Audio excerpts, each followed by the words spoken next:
ఘనపరచడానికి ప్రభు ఇచ్చినటువంటి సమయాన్ని బట్టి ఇప్పుడు ఎల్లప్పుడూ యుగాయుగములు ఆయనకే స్తుతి ఘనత మహిమా ప్రభావాలు ఆరోపించబడును గాక.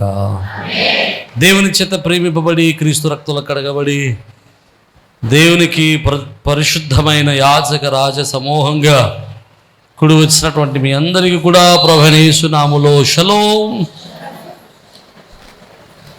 దేవుని కృపా సమాధానాలు ప్రభు మనెల్లరకు అనుగ్రహించును గాక. ఆమేన్. చాలా సంతోషం. పరిశుద్ధ గ్రంథంలోనికి మనం వెళ్ళడానికి ప్రయత్నం చేద్దాం. దేవుని గ్రంథంలో కొన్ని విషయాలు మనం నేర్చుకోవడానికి ప్రయత్నం చేద్దాం. యేసుక్రీస్తు ప్రభువులవా, యేసు అనగానే వాళ్ళకి గుర్తు రావాల్సింది ఏంటంటే ఆయన ఒకప్పుడు దేవుడు అంటే ఇప్పుడు దేవుడేది కాదు. ఆయన ఆదిలో దేవుడిగా ఉన్నాడు. ఆయన ఆత్మస్వరూపుడిగా ఉన్నాడు, వాక్కుగా ఉన్నాడు, దేవుని దూతగా ఉన్నాడు. పాత నిబంధనలో ఆయన శరీరధారిగా ఈ లోకానికి దిగివచ్చి ఈ లోకంలో ఆయన తడుక్కున్నటువంటి శరీరానికి ఆయన పెట్టుకున్నటువంటి పేరు యేసు. దేవునికి స్తోత్రం. ఆయనకు యేసు అని పేరు పెట్టారు. ఆయన గురించి క్రీస్తుగా ప్రవచనాలు ఉన్నాయి. ఆయనే యేసు క్రీస్తు. ఆయన ఈ లోకంలో 33.5 సంవత్సరాలు జీవించారు. అంటే యేసు ప్రభుల వారిని గురించి మనం నేర్చుకుంటున్నప్పుడు యేసు వారు అని చెప్పగానే ఆయన దేవుడే మానవునిగా భూమి మీదకి వచ్చాడు అని గుర్తుపెట్టుకోవాలి. అంతేగాని యేసు అంటే ఒక మనుషుడు, యేసు అంటే ఒక సామాన్యుడు అనుకోవడానికి లేదు. ఆయన దేవుడు, ఆయనే దేవుడు. దేవుడే మానవునిగా భూమి మీదకి దిగి వచ్చాడు. ఆయన సర్వోన్నతుడైనటువంటి వాడు, సర్వశక్తివంతుడైన వాడు, ఆది సంభూతుడు, భూమి ఆకాశాలు సృజించిన వాడు, ఆయనే సమస్త సృష్టికి కారణభూతుడు. ఇవన్నీ ఆయనకి ఆపాదించబడతాయి. అలాంటి సర్వోన్నతుడైన దేవుడు యేసుగా ఈ లోకంలో ఉన్నప్పుడు ఆయన 33.5 సంవత్సరాలు జీవించారు. ఆయన చాలా చిన్న వయసు, 33.5 సంవత్సరాలు చిన్న వయసు. ఆ 33.5 సంవత్సరాలలో ఆయన 3.5 సంవత్సరాలు పరిచర్య చేశారు. ఆ 3.5 సంవత్సరాలలో ఆయన చేసినటువంటి సేవ, ఆయన చేసినటువంటి బోధలు, ఆయన చేసినటువంటి పరిచర్య 2000 సంవత్సరాలుగా భూమిని, ఈ భూమి మీద ఉన్న సమస్తమైన మానవాళిని, తరాలు గతిస్తున్న తరవంపు వెంబడి తరాలను ప్రభావితం చేస్తూనే ఉన్నాయి.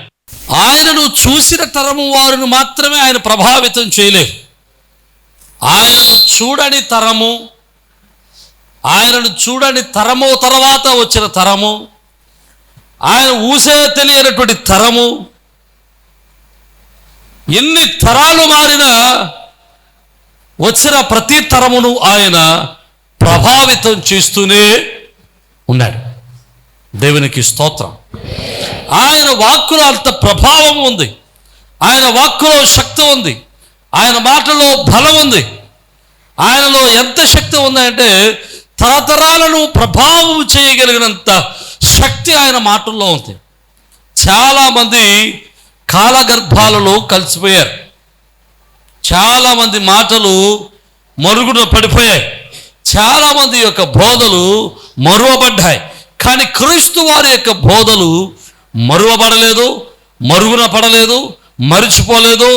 ఆయన బోధలు తరాల వెంబడి, యుగాల వెంబడి కొనసాగుతూనే ఉన్నాయి. నమ్మిన వారు దేవునికి స్తోత్రం చెబుతాం. హల్లెలూయా. ఆయన చెప్పినటువంటి బోధలలో ప్రథమంగా ఆయన చెప్పినటువంటి వాక్యం, ఆయన బోధించినటువంటి మొదటి బోధ ఎప్పుడంటే మత్తయి సువార్త 5, 6, 7 అధ్యాయాల్లో యేసు ప్రభుల వారు బోధించినటువంటి మొదటి ప్రసంగం ఉంది. అది మొదటి ప్రసంగం మత్తయి సువార్త 5, 6, 7 అధ్యాయాలు. అయితే ఈ మొదటి ప్రసంగంలో మనమంతా ధ్యానం ఒకేసారి చేయలేం. కానీ ఆయన ధ్యానంలో, ఆయన బోధలో ఆయన చెప్పినటువంటి మూడు విషయాలు మీకు జ్ఞాపకం చేయడానికి నేను ప్రయత్నం చేస్తాను. ఆయన బోధలో ఉన్నటువంటి 3 చిన్న విషయాలు, లేకపోతే ఆయన చెప్పినటువంటి ప్యారలల్గా ఒకే రకంగా ఆయన చెప్పినటువంటి 3 విభిన్నమైనటువంటి ఆలోచనలు మనం ఈరోజు ధ్యానం చేయడానికి ప్రయత్నం చేద్దాం. 3 విషయాలు చెబుతాను. 3 విషయాలు 3 పదులు 30 నిమిషాల్లో నేను ముగించడానికి నేను ఇష్టపడుతూ ఉన్నాను. చూడండి, మత్తయి సువార్త 6వ అధ్యాయము 2వ వచనం నుండి 4వ వచనం వరకు మైకున్న వారు చదవండి. నాన్న మైక్ పెట్టుకుని చదవండి.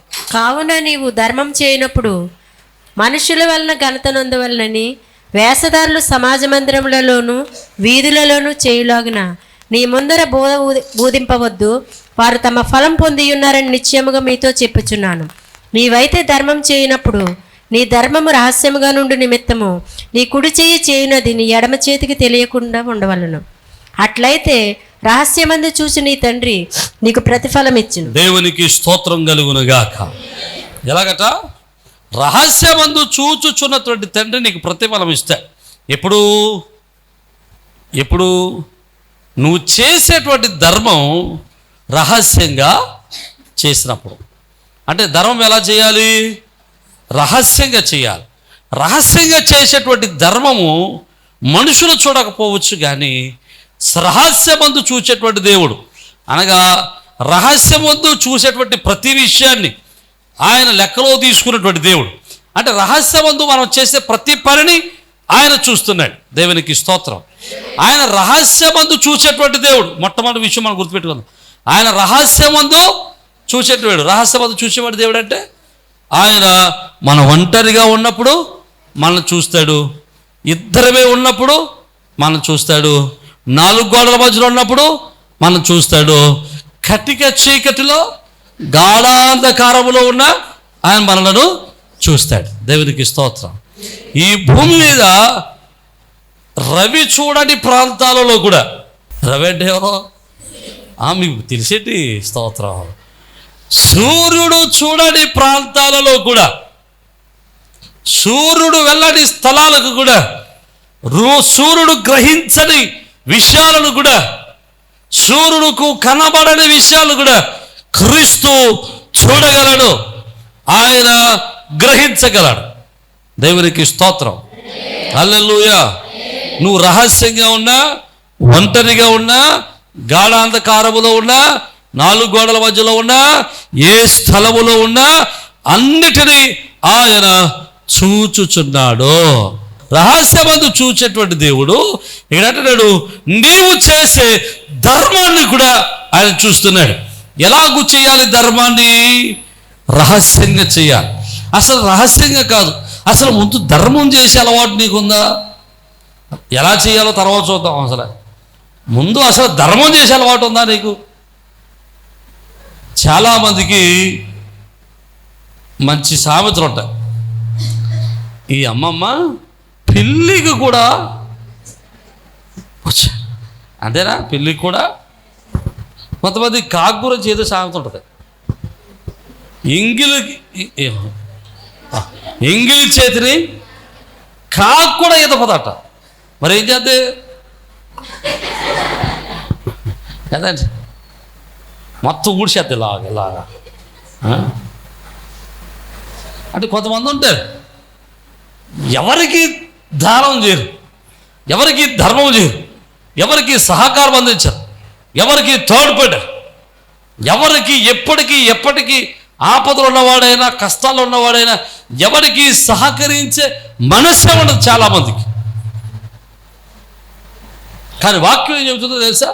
ఖచ్చితంగా నువ్వు ధర్మాన్ని చేయాలి, ఖచ్చితంగా నీ తోటి వారికి సహకరించాలి.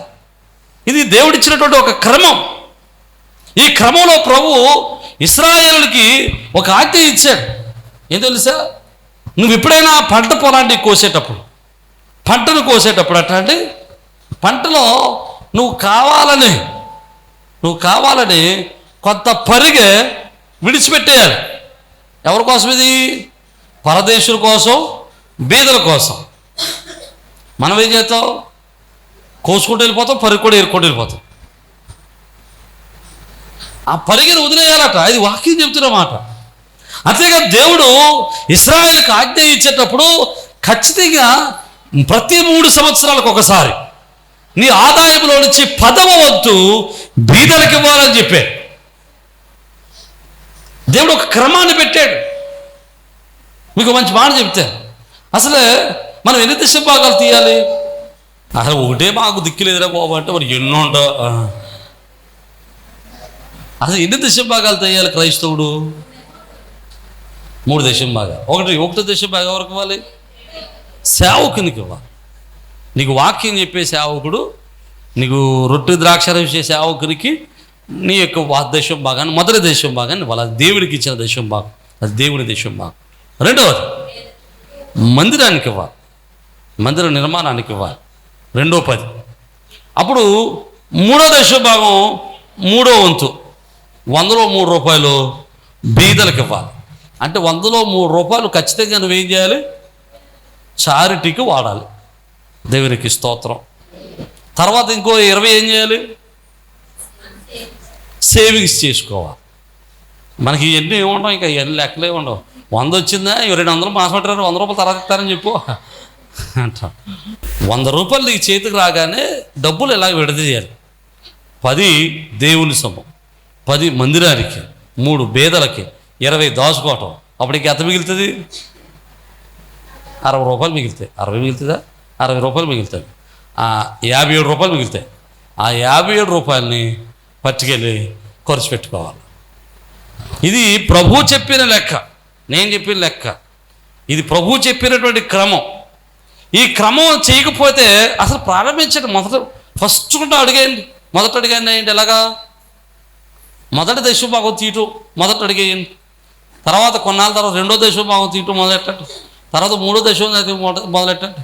తర్వాత సేవింగ్స్ చేయటం మొదలెట్టండి. దేవుడు ఖచ్చితంగా మీ జీవితంలో మేలు చేయకపోతే నన్ను అడగండి.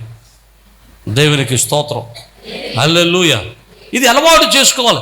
ఇది మనుషుడు చెప్పిన క్రమం కాదు, నేను చెప్పిన క్రమం కాదు, ఇది నా ఆలోచన కాదు, ఇది నా జ్ఞానం కాదు, నా బుద్ధి కాదు. ఇది స్వయంగా సర్వోన్నతుడైనటువంటి దేవుడే, సమస్తమును చేయగలిగిన దేవుడు, సమస్తాన్ని సాధ్యపరచగలిగినటువంటి దేవుడు, ఆది సంభూతుడైనటువంటి దేవుడు, సర్వశక్తి కలిగినటువంటి దేవుడు, ఎల్ షడాయ్ నామము కలిగిన దేవుడు వాగ్దానం చేశాడు, ఆజ్ఞ ఇచ్చాడు. ఆయన మాటకు లోబడి నువ్వు ఆయన ప్రార్థన చేస్తే ఆయన మనల్ని ఆశీర్వదించడానికి ఆయన ఇష్టత కలిగి ఉన్నాడు. నీ స్నేహితులు లేకపోతే ఉదాహరణ చెబుతారు. నీ దగ్గర పనిచేసే వాళ్ళు ఉన్నారు, నువ్వు 10 మందికి ఉద్యోగం ఇచ్చావు. ఆ 10 మంది ఉద్యోగస్తుల్లో ఎవరికి ఇంక్రిమెంట్ వస్తుంది? ప్రమోషన్ ఎవరికి ఇస్తారు? ఒకటి అనుభవం ఉండాలి, రెండోది ఏముండాలి? ఖచ్చితంగా వాడికి ప్రమోషన్ రావాలంటే వాడు చేసేటువంటి ఉద్యోగంలో నమ్మకస్తుడై ఉండాలి. అంటే వాడికి యజమానుడు అప్పగించిన పనిని నమ్మకంగా చేసేవాడైతే వాడికి ప్రమోషన్ వస్తుంది. అంతేగాని నువ్వేం చెప్పినా నేను చేయను, నాకు ప్రమోషన్ అంటే ఇస్తాడా? అసలు రాదు. ఆడికి ప్రమోషన్ అన్న మాట కలలో కూడా ఊహించుకోకూడదు. అలాగే మనం దేవుడి యొక్క ఆశీర్వాదం కావాలని కోరుకున్నప్పుడు, దేవుని యొక్క కృపను మనం కావాలని కోరుకున్నప్పుడు ఖచ్చితంగా ఆయన మాటకు లోబడాలి. ఆయన మాటకు లోబడి నువ్వు ఆయన కొరకు ఎదురు చూస్తే, ఆయన మాటకు లోబడి ఆయన మాట విని అయ్యా నన్ను దీవించు అని అడిగితే ఆయన అప్పుడు ఖచ్చితంగా ఆయన వాగ్దానాలన్నీ మన జీవితంలో నెరవేరుస్తాడు. దేవునికి స్తోత్రం చెబుదాం. హల్లెలూయా. ప్రియమైన దేవుని బిడ్డలా జాగ్రత్తగా ఆలోచన చేద్దాం. దేవుడిచ్చిన ఆజ్ఞ ఏంటంటే నువ్వు ఖచ్చితంగా బీదలను సహకరించాలి, బీదలకు నీ సహకారాన్ని ఇవ్వాలి, ఆపదలున్న వారికి నీ సహకారాన్ని ఇవ్వాలి, ఆపదలున్న వారికి నీ తోడు ఇవ్వాల్సిందే. ఇది ప్రభు చెప్పిన మాట. నమ్మిన వారు దేవునికి స్తోత్రం. యేసుక్రీస్తు ప్రభుల వారు కూడా ఆయన దగ్గర ఉన్నటువంటి ధనాన్ని, ఆయన దగ్గరకు వచ్చినటువంటి ధనాన్ని బీదల కొరకు ఉపయోగించినట్లుగా మనం చూస్తాం. అంతేకాదు మన సంఘములో కూడా మనము కూడా మన దగ్గరకు వచ్చినటువంటి ధనాన్ని అనేక మంది బీదలకు సహకరించడానికి ఉపయోగిస్తూ ఉన్నాం. నమ్మిన వారు దేవునికి స్తోత్రం చెప్పండి. హల్లెలూయా. నువ్వు బీదలకు ఇస్తే ఏం జరుగుతుందో 3 విషయాలు చెప్తాను చూడండి. మొదటి విషయం చూద్దాం చూడండి. సామెతల గ్రంథము 19వ అధ్యాయం, సామెతల గ్రంథం 19వ అధ్యాయం 17వ వచనాన్ని మనం చూద్దాం. బీదలను కనికరించువాడు యెహోవాకు అప్పించువాడు ప్రత్యుపకారము చేయను. దేవునికి స్తోత్రం. ఏమంటాడు? బీదలను కనికరించువాడట. ఎవరికి అప్పిస్తున్నాడు? యెహోవాకు అప్పిస్తున్నాడు. ఈ రోజుల్లో నువ్వు ఎవరికైనా అప్పివ్వడానికి భయపడతావు కదా. మనం ఎవరికైనా అప్పివ్వాలంటే 1కి 2 సార్లు ఆలోచిస్తాం. ఎందుకని? అప్పించిన తర్వాత వాడు తిరిగి ఇస్తాడా ఇవ్వడా? వాడికి అప్పిస్తే వాడు తిరిగి ఇవ్వగలడా లేదా? వాడికి తిరిగి ఇవ్వగలిగిన సామర్థ్యత ఉందా లేదా? హలో, నేను చర్చికి స్లాబ్ వేసేటప్పుడు ₹1,00,000 అప్పు కోసం తిరిగాను. ₹1,00,000 ₹1,00,000 అప్పు కోసం తిరిగితే ఎవడు నాకు ఇవ్వలేదు. ఇవ్వగలిగినోడు కూడా ఇవ్వలేదు, దగ్గరోడు కూడా ఇవ్వలేదు. కారణం ఏంటో తెలుసా? వీడికి ₹1,00,000 ఇస్తే వీడు ₹1,00,000 అప్పు తీర్చగలిగిన సామర్థ్యత వీడికి లేదు అని ఎవడు నాకు ₹1,00,000 అప్పు ఇవ్వలేదు. వాడు ఇవ్వలేదు కదా. వాడు ఇవ్వకపోగా దేవునికి స్తోత్రం, ఒక్క 3 రోజుల్లో లేదా 3 రోజుల్లో, ఒక వారం రోజుల తర్వాత వాడిని ఈ వారం అడిగారు, మళ్ళీ వారం స్లాబ్ వేసేసారు. దేవునికి స్తోత్రం. నూరెళ్ళు పెట్టుకుని చూశాడు. ఇది ఎక్కడ వచ్చిన డబ్బు అంటే వచ్చే అంతే. అప్పు ఇవ్వడమే మంచిది. దేవుడు పరలోక ద్వారాలు తెరిచి అప్పు లేకుండా పని చేయడానికి దేవుడు సహాయం చేశాడు. నమ్మిన వారు దేవునికి స్తోత్రం చెబుదాం. హల్లెలూయా. ప్రియమైన దేవుని బిడ్డలారా, జాగ్రత్తగా ఆలోచన చేద్దాం. మనం ఎవరికైనా అప్పు ఇవ్వాలంటే వెనక ముందు ఆలోచిస్తాం. ఎందుకో తెలుసా? అప్పు తీర్చడేమని. కానీ బైబిల్లో ఏమంటో తెలుసా? ఎవరి దగ్గర నువ్వు ఒప్పించుకుంటే ఖచ్చితంగా వాడికి అప్పు తీర్చేయి. నువ్వు నీతిమంతుడు అయితే ఖచ్చితంగా వాడికి అప్పు తీర్చేయంటది బైబిల్ చెప్పింది. బైబిల్ క్రైస్తవుడికి ఇస్తున్న మంచి ఉదాహరణ, లేదా మంచి ఆజ్ఞ, లేదా మంచి సందేశం ఏంటంటే, అప్పు తీసుకున్నావా ఖచ్చితంగా వాడికి తిరిగి ఇచ్చేయి. We have to repay. నువ్వు తిరిగి ఇచ్చేయాలి. ఈరోజు మీరు ఎవరైనా అప్పించుకుని మర్చిపోయారని చూడండి. గ్లాసుడు పంచదార, ఒక గ్లాసుడు కారం, ఇలాంటివి అప్పు తెచ్చుకునేవారు. ఇప్పుడు తెచ్చుకోవట్లేదు. నేను చూపించి దేవునికి స్తోత్రం. ఎన్నాళ్ళు మా చిన్నప్పుడైతే గ్లాస్ పెట్టుకుని, అమ్మ కొంచెం కారం పెట్టు, నువ్వు గ్లాసు నూనె అడిగేవారు. ఈ రోజులు అన్ని లచ్చలే. ₹1,00,000 ఏ మళ్ళీ ఇచ్చేస్తారు అంట. ఆడలు మా ఆయనకి చెప్పకే అని లక్షలు ఇచ్చేస్తారు. దేవునికి స్తోత్రం. దేవుడు అలా దీవించాడు. అర్థమైన వాళ్ళు దేవునికి స్తోత్రం. ఒకవేళ నువ్వు అప్పు తీసుకున్నావేమో, నువ్వు తీసుకున్నటువంటి రుణాన్ని ఖచ్చితంగా నువ్వు తీర్చాల్సిందే.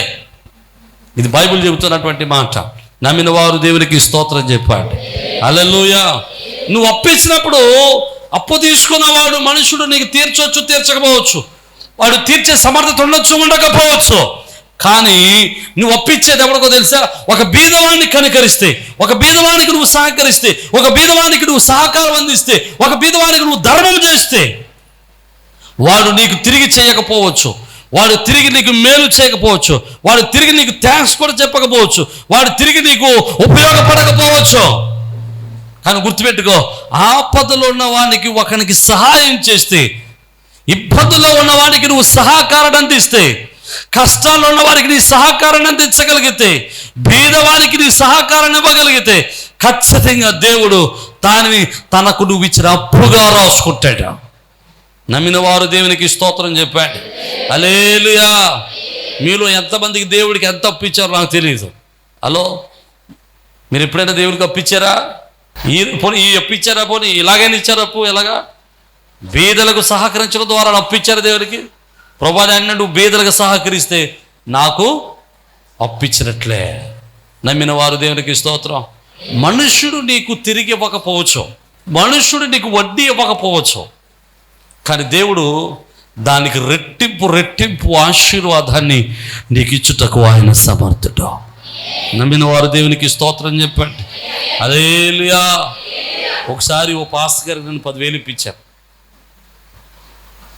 10,000 ఇప్పిస్తే అప్పు ఇవ్వకపోగా 10,000 ఇవ్వకపోగా వడ్డీ కూడా కట్టుకోడు కాదు, ఆ వడ్డీ నేను కట్టేవాడు.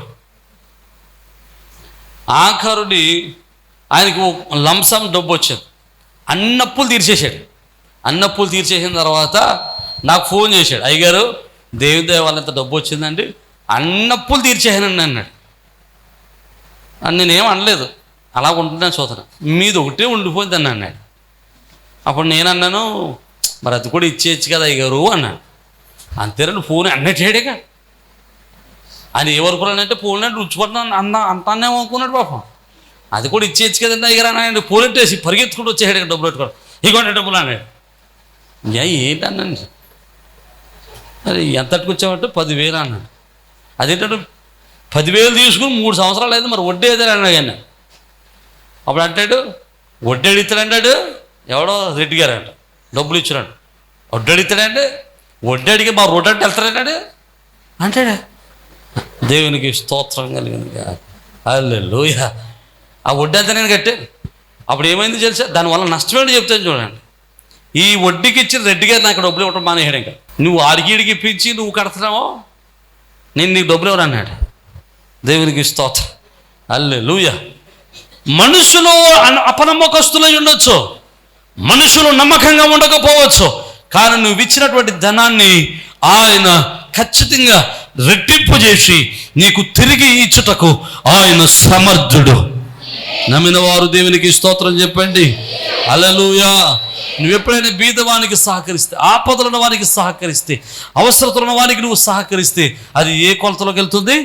దేవునికి అప్పించిన కొలతలోనికి వెళ్తుంది. రెండో విషయాన్ని మీకు జ్ఞాపకం చేస్తుంది చూడండి. సామెతల గ్రంథం 14వ అధ్యాయము 31వ వచనాన్ని మనం చూద్దాం. సామెతల గ్రంథం 14వ అధ్యాయం 31వ వచనం. దరిద్రుని బాధించువాడు వాని సృష్టికర్తని నిందించువాడు, బీదలను కనికరించువాడు ఆయనను గణపరచువాడు. దేవునికి స్తోత్రం. బీదలను కనికరిస్తే ఎవరిని గణపరిచినట్లట? దేవుణ్ణి గణపరిచినట్లు.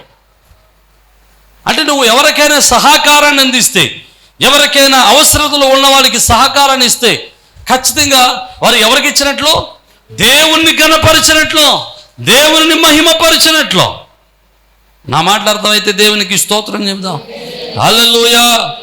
దేవుణ్ణి గణపరచాలనుకుంటే నువ్వు బీదవాన్ని సహకరించు. ఇక్కడ వాక్యం అంటాడు, నన్ను గణపరచు వారిని నేను గణపరుస్తాను. ఎవడైతే దేవుణ్ణి గణపరిచేవాడై ఉన్నాడో వాడిని ఎవరు దేవుడు గణపరుస్తాడు. నువ్వు బీదవానికి సహకారాన్ని అందిస్తే నిన్ను ఆయన గణపరుచువాడై ఉన్నాడు. నమ్మిన వారు దేవునికి స్తోత్రం చెబుతాం. ఇక మూడవది మీకు జ్ఞాపకం చేస్తాను చూడండి. మత్తయి సువార్త 19వ అధ్యాయం 21వ వచనంలో మనం చూద్దాం. అక్కడ ఒక యవనస్తుడు యేసు ప్రభువు వారి దగ్గరికి వస్తాడు. ఒక యవనస్తుడు యేసు ప్రభువు వారి దగ్గరికి వచ్చి, అయ్యా నేను పరలోక రాజ్యానికి వెళ్ళాలంటే నేను ఏం చేయాలి అని అడుగుతాడు. పరలోక రాజ్యానికి నేను వెళ్ళాలంటే నేను ఏం చేయాలి అని అడిగితే, నువ్వు ఆజ్ఞలు తెలియదా, నీకు ఆజ్ఞలు అనుసరించి నడువు అంటాడు. ఏంటి ఆజ్ఞలు చదవండి ఒకసారి. అందుకు యేసు, నీవు పరిపూర్ణులగుటకు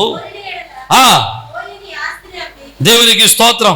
ఆ పైన అంటాడు, అయ్యా నరహత్య చేయొద్దు, దొంగతనం చేయొద్దు, వ్యభిచారం చేయొద్దు, ఇలాంటి ఆజ్ఞలను నీ తల్లిదండ్రులను సన్మానించవు, నీ పొరుగు వారిని ప్రేమించవు అని చెప్తే అయ్యా ఎవరు అంటాడు, అయ్యా ఇవన్నీ నా చిన్నప్పటి నుంచి చేస్తున్నాను, ఇవన్నీ చేస్తున్నాను, నేను నరహత్య చేయడం లేదు, వ్యభిచారం చేయడం లేదు, దొంగతనం చేయడం లేదు, అబద్ధ సాక్ష్యం చెప్పట్లేదు, ప్రతి వారం మందిరానికి వెళ్తున్నాను, నా తల్లిదండ్రులను ప్రేమిస్తున్నాను, నా ఇరుగు పొరుగు వాళ్ళని ప్రేమిస్తున్నాను, అన్ని బాగానే చేస్తున్నాను, నాకు ఇంకేంటి కొదవా? వీడు భక్తిలో పరిపూర్ణుడు అనుకుంటున్నాడు, నేను పరిపూర్ణమైన భక్తి చేస్తున్నాను అని అనుకుంటున్నాడు. కానీ వీడి భక్తికి వీడి యొక్క ధనం అడ్డొచ్చేసింది. హలో, వీడి భక్తి యొక్క పరిపూర్ణతకి ఏదడ్డొచ్చింది? వాడి డబ్బు అడ్డొచ్చింది. ఈరోజు మన భక్తి పరిపూర్ణం అవడానికి మనకి ఏదొడ్డు వస్తుందో మీరు చూడాలి. మన భక్తి పరిపూర్ణం అవడానికి మన జీవితంలో ఏది లోటుగా ఉందో చూడాలి. ఒక్కొక్కసారి అన్నీ చేస్తాం, కానీ ఒక్కొక్కటి వారి చేతి ఉంటాం, పరిచయం చేస్తాం, దశమ భాగాలు ఇస్తాం, అన్నీ చేస్తాం, కానీ తోడుకోవాలంటే పడదు. ఈ పరిపూర్ణత అవదిక, పరిపూర్ణత ఆగిపోద్ది. నీ భక్తి పరిపూర్ణం కాదు. ఇప్పుడు నీ తోడుకోళ్ళు ప్రేమిస్తావు, పరిచర్య చేస్తావు, దశభాగాలు ఇస్తావు, అన్ని బాగా ఉంటాయి. ఇంటి పక్కన ప్రేమించవు. పొద్దున్న లేచి ఆన్ని కోడెట్టి నక్కెట్టి కుక్కెట్టి తిడతానే ఉంటా. నువ్వు పరిపూర్ణుడు కావు. నా మాట అర్థమైతే దేవునికి స్తోత్రం. హల్లెలూయా. నువ్వు పరిపూర్ణుడు అవ్వాలంటే ఏదో ఒక లోపం నీకు అడ్డొస్తుంది. నీలో ఒకటి కొద్దిగా ఉంది, వీడికి కొద్ది, వీడు అన్నీ చేస్తున్నాడు, కానీ వీడికి ఏదోటి వచ్చింది, వీడి డబ్బు వీడికి అడ్డొచ్చింది, వీడి ధనము వీడి భక్తికి పరిపూర్ణ లేకుండా చేస్తుంది. అందుకనే డబ్బు మన భక్తికి అడ్డు రాకుండా ఉండాలనే ప్రభువు ఏం చెప్పాడంటే, నీ మనసంతా నీ డబ్బు మీద వచ్చుకుంటగా నీ డబ్బుకు నీ చేతికి రాగానే, నేను డబ్బుని ప్రేమించడం లేదు, నేను దేవుణ్ణి ప్రేమిస్తున్నాను అని చెప్పడానికి నీకు వచ్చిన ధనములో వెంటనే ఏం చేయాలి? దశమ భాగాన్ని తీయాలి. దేవునికి స్తోత్రం. దశమం ఎందుకు తీయాలంటే ఇది ఒక కారణం. నేను డబ్బును ప్రేమించను. ఎవరిని ప్రేమిస్తాను? నేను ఈ డబ్బు కంటే దేవుణ్ణి ఎక్కువగా ప్రేమిస్తాను. నమ్మిన వారు దేవునికి స్తోత్రం. దశభాగం తీయని వారి ఉద్దేశం ఏంటి? అబ్బాయి తీయలేమండి, దేవునికి ఇవ్వలేమండి, నా డబ్బు నా దగ్గరే ఉండాలండి. నువ్వు దశమ భాగం తీయగలిగితే దాని అర్థం ఏంటంటే నువ్వు దేవుణ్ణి ప్రేమించగలుగుతున్నట్టు. వీడి యొక్క ఆస్తి వీడి దగ్గర ఉండటం వలన వీడి ఆస్తి మనసంతా అన్నీ చేస్తున్నాడు, కానీ మనసంతా ఎక్కడ ఉండిపోయింది? డబ్బు మీద ఉండిపోయింది. డబ్బు మీద మనసు ఉంది, కానీ అవన్నీ ఏదో కాలక్షేపం చేస్తున్నట్టుగా. అందుకని బైబిల్ అంటాడు, డబ్బు ఎక్కడ ఉంటుందో, ధనం ఎక్కడ ఉంటుందో, మనసు అక్కడే, నీ హృదయం అక్కడే ఉంటుంది అంటాడు. వీడి హృదయం డబ్బు దగ్గర ఆగిపోయింది. అందుకు ప్రభు అంటాడు, నీ ధనమంతా అమ్మే, నీ ఆస్తి అంతా అమ్మే, ఎవరికి ఇచ్చేయి? పేదరికి ఇచ్చేయి. అప్పుడు ఏమవుతుందంటే, పేదరికి ఇస్తే పరలోకమందు నీకు ధనము కలుగును. దేవునికి స్తోత్రం. నీకు పరలోకంలో డబ్బులు కలుగుతాయి. ఈ లోకంలో డబ్బులు దేవుడు చెప్పినట్టుగా నువ్వు ఖర్చు పెడితే పరలోకంలో ధనాన్ని దేవుడు నీ కొరకు దాచిపెడతాడు. నమ్మిన వారు దేవునికి స్తోత్రం చెప్పాడు. పరలోకంలో మనకు ఎంతమందికి ధనం ఉంది? పరలోకంలో మనం ఎంతమంది ఆశీర్వాదం దాచిపెట్టుకున్నాం? ఎంతమంది దేవుని యొక్క ధనాన్ని, దేవుని దగ్గర మన ధనాన్ని దాచుకున్నాం? దేవుడు ఐశ్వర్యవంతుడే, ఆయన శ్రీమంతుడే. శ్రీమంతుడు అంటే మహేష్ బాబు కాదు. శ్రీమంతుడు అంటే ఎవరో? శ్రీమంతుడు అంటే అర్థం ఏంటి అసలే? శ్రీమంతుడు అంటే అర్థం ఏం తెలియదు. శ్రీమంతుడు అంటే మహేష్ బాబు అంతే మనకు తెలిసింది. శ్రీమంతుడు అంటే మనకు అర్థం తెలియదు. శ్రీమంతుడు అంటే ఎవరో? బాగా ఐశ్వర్యవంతుడు అని అర్థం. మహేష్ బాబు కంటే ఐశ్వర్యవంతుడు నా యేసయ్య. దేవునికి స్తోత్రం. అంబానీ కంటే ఐశ్వర్యవంతుడు నా యేసయ్య. అదానీ కంటే ఐశ్వర్యవంతుడు నా యేసయ్య. బిల్ గేట్స్ కంటే ఐశ్వర్యవంతుడు నా యేసయ్య. ఈ లోకంలో ధనమంతా నా యేసయ్యదే. నమ్మిన వారు దేవునికి స్తోత్రం. హల్లెలూయా. వెండి నాది, బంగారు నాది, సమస్తము నాదే అంటాడు ఆయన. ఆయన దగ్గర సమస్తమైనటువంటి ఆయన బుద్ధి, జ్ఞానం, సర్వ సంపదలు ఆయన దగ్గర గుప్తములై, సర్వ సంపదలు ఆయన దగ్గర ఉన్నాయి. దేవునికి స్తోత్రం. మరి ఆ సంపద నుండి ఎవడు తవ్వుకుని తెచ్చుకోగలడు? మీకు మంచి ఉదాహరణ చెప్తాను, జాగ్రత్తగా వినండి. ప్రతి బ్యాంకులో కొన్ని కోట్లు ఉంటాయి. వాన్పల్లి బ్యాంక్ ఉంది మనకు దగ్గర కదా, ఆ బ్యాంకులో డబ్బులు ఉన్నాయి. బ్యాంకుల దగ్గర డబ్బులు ఉంటాయి కదా. వెళ్ళి నీ దగ్గర డబ్బులు ఉన్నాయి కదా, నాకు 10 రూపాయలు అంటే ఇస్తాడాడు.